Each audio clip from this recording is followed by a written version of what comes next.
So what is up, guys and gals? Today is gonna be a really short one, but a really important one. We're gonna answer a really important question, and that's why did the bicarb MR2 only make 110 horsepower the last time we were on the dyno?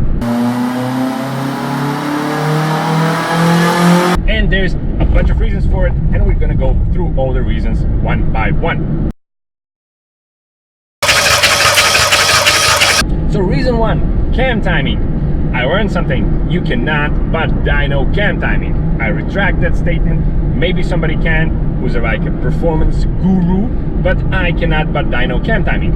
The settings that I had on the cam timing, 5 degrees advanced on the intake, 5 degrees retarded on the exhaust, were useless. Although they felt kind of good to me, they were useless. And cam timing is fickle. Very, very, very fickle. Even tiny little adjustments on cam timing can actually result in very noticeable differences in performance. So what I did, I took the CAD Cam's cam card, and CAD Cam's is really awesome. They have awesome cam cards that have a lot of information on it that some other cam manufacturers do not provide. Equipped with all that awesome information, I decided to redo my cam timing, to reset it. Now, the proper way to reset it is to actually get one of those dial gauge things. Is it called a dial gauge? Yeah, whatever, needle dial gauge indicator, I don't know, this thing. So it's to get that, find that accurate TDC, and then use this piece of information on the cam card. And this piece of information enables you, to do proper cam timing, even if you're super clumsy and have zero experience, because it tells you just how much you should open the intake and exhaust valve at TDC. So what I did right now to reset it as a, sort of, first aid thing is I simply eyeballed the 0.3 millimeters valve opening, at TDC on both intake and exhaust, because I have two exhaust cams. Actually, it's a bit confusing. If you want to know more, ask in the comment section and I'll answer into great detail, because that would make the video super long and complicated.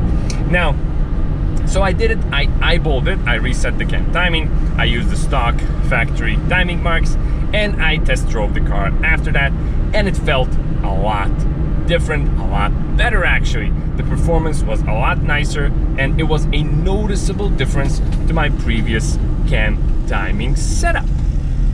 So I'm sorry, the camera's moving a bit as I'm driving. I don't have a proper mount. We're gonna close the window. So cam timing was reason number one, and I think by resetting it, I actually gained back, some decent horsepower. So reason number two, carb balancing. Now, this one is definitely just an error on my side. I did balance the carbs, and I did do it properly.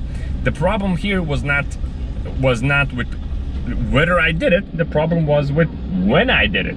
I did it way back when my engine was running only on 2 cylinders. It was just firing cylinders 1 and 4 and not cylinders 2 and 3. And I completely forgot about the fact that I balanced the carbs way back then. And balancing the carbs with only 2 cylinders firing doesn't of course make sense, because without combustion there isn't as much, there isn't as much to pull in, enough air. So when I rechecked the balance was completely off, and I rebalanced the carbs and then test drove again.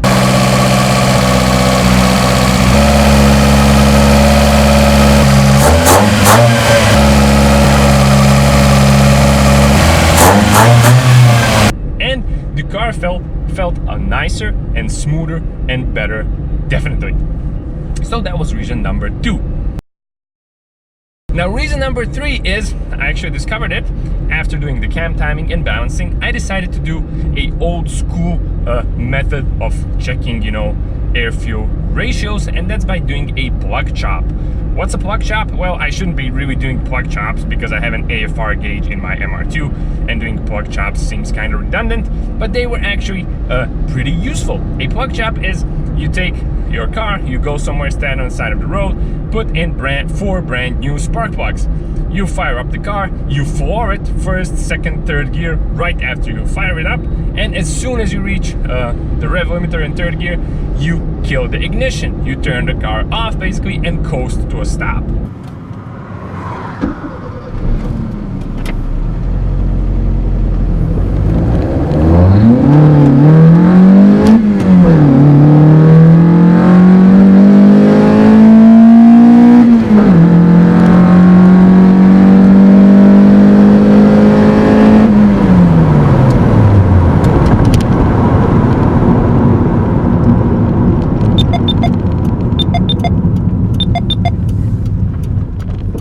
bit scary when you do it the first time, kind of weird. And then you go to a stop, and then you get the spark plugs out, and then you look at them. You're looking at the little ceramic part of the spark plugs, and what you want to see there is actually a brownish color. People call it a paper bag brown color. If you see this, and this is what I saw, you are running lean. This means it's completely, everything is combusted, totally white on the ceramic. So I was running a bit lean. And finally, some sort of sense in the world has been made, because with these small main jets that I have in the carbs, the stock CBR 600 main jets, which are 135 on the inner two carbs and 132 on the outer two carbs, I should be running lean. And finally, I was running a bit lean.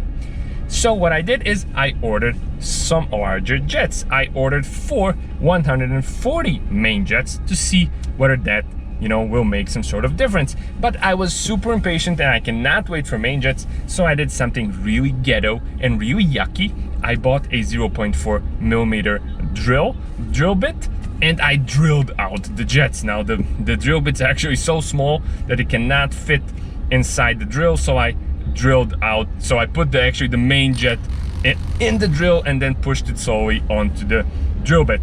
I just did this because of impatience. And a big disclaimer here, this is not a proper way to drill out main jets. This is inaccurate. I was doing it free-handed, even though I was careful and I think I did it really consistently. I rechecked later with the shaft of the drill bit and it was pretty consistent. So yeah, don't do it like this. But I did it to test because I couldn't wait. And guess what? Performance was even a bit better with the slightly larger main jets that I drilled out. And how is it better? Because it doesn't make sense. I should be doing 12.5 to 13 AFRs on wide open throttle. And here you can see during my test drive, I'm doing like 10.5 to 11.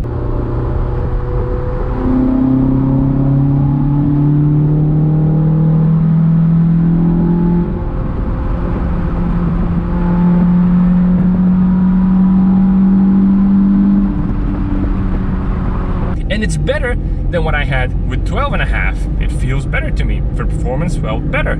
How? Well, that's because I'm a man and I didn't read instructions. And that's really stupid. You should always read instructions.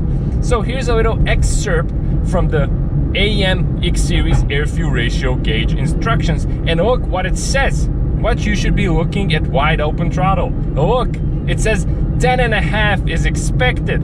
It's good. I don't know whether they mean, but they don't say whether it's turbo or naturally aspirated or whatever. They say 10.5 is sort of expected. It's good. And that makes sense. I was getting pretty close to 10.5 with my drilled out main jets, and the car felt pretty nice. I did a little uphill drive on a little mountain road that I like, where I always go, always on the same road every time, to see the differences in performance, and the car felt faster. I'm not crazy, I'm not subjective. The car felt faster. So those are pretty much the reasons. There's actually one more reason. The dyno I've been on, actually I got friendly with the guy who owns the dyno. Really cool guy, does a lot of ECU remapping, nice guy. Anyway, he saw I made videos, so he commissioned me to make a video for him. He had a cool customer with this Porsche coming in. It's a 2014 Turbo S Carrera Porsche, 500 million horsepower. I think it's 560 or 540, whatever. It's a massively powerful car.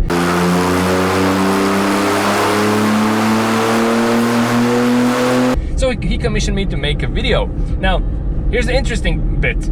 The guy that came in with the Porsche came from Switzerland, and he already did a dyno run on several other dynos, and they all showed him 560, 558, and there was one 550, I think 5 horsepower. So that's the 3 dynos that he did. He's obsessed with chasing horsepower figures with that Porsche, whatever. And those are the figures he got.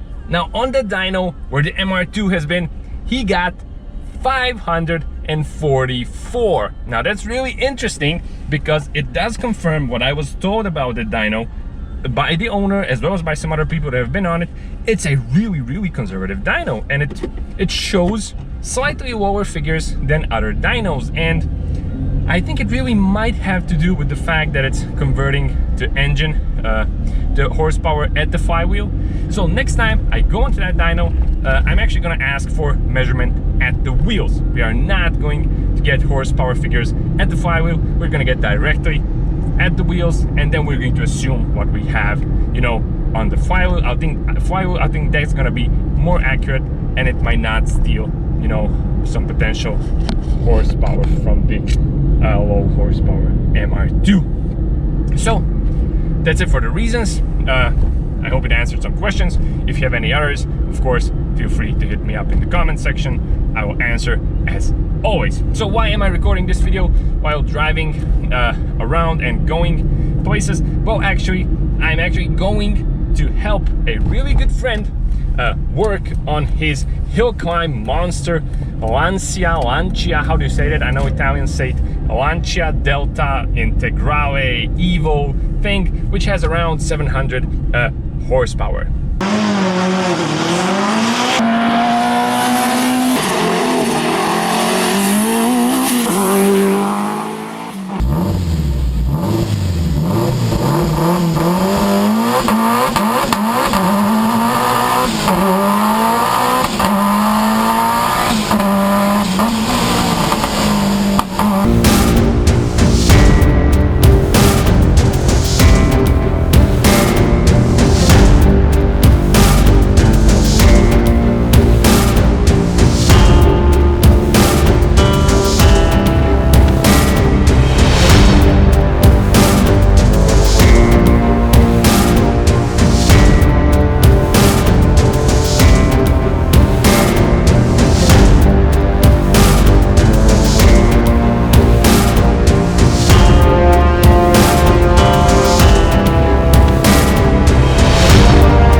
There's gonna be some sort of content on that as well.